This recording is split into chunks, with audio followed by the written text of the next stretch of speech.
you're not a man until your wife not only has an orgasm but also ejaculates or squirts. Is it down to ethnicity? I'm quite uncomfortable with that because it can feed into racial stereotyping, and this is something that a number of the West, they like to kind of do, like they like to, especially when they came in contact with, West Africans, and they were saying that, like the men are this way and then the women are this way and they're more hypersexual, this and the other. And they said the same about the Muslims as well. So I don't really want to say it's because necessarily of their ethnicity, but it might be because of their culture.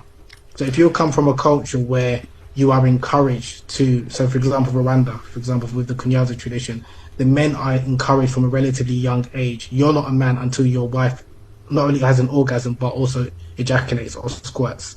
That's their cultural tradition. So men are going to do everything within humanly possible to understand the female anatomy and to ensure that she feels comfortable, she feels safe, and she feels pleasured. And then women, on the other hand, they're taught from a relatively young age that you're entitled to pleasure.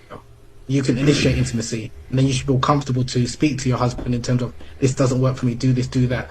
So it's not that it's because they are necessarily Rwandese that they can orgasm more or squirt more. It's because they've got a culture which is more, you could say, female orientated or more pleasure positive.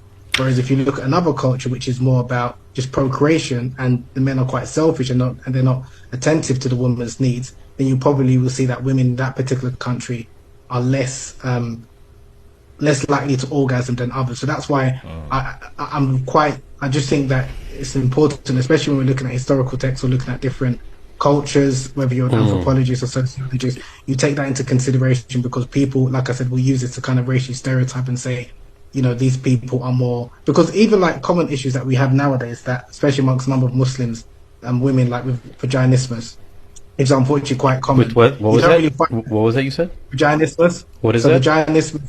Vaginismus is it's an involuntary contraction of the vagina where it makes not only sexual intercourse but any form of penetration, even if a woman's using a tampon, extremely difficult, if not impossible.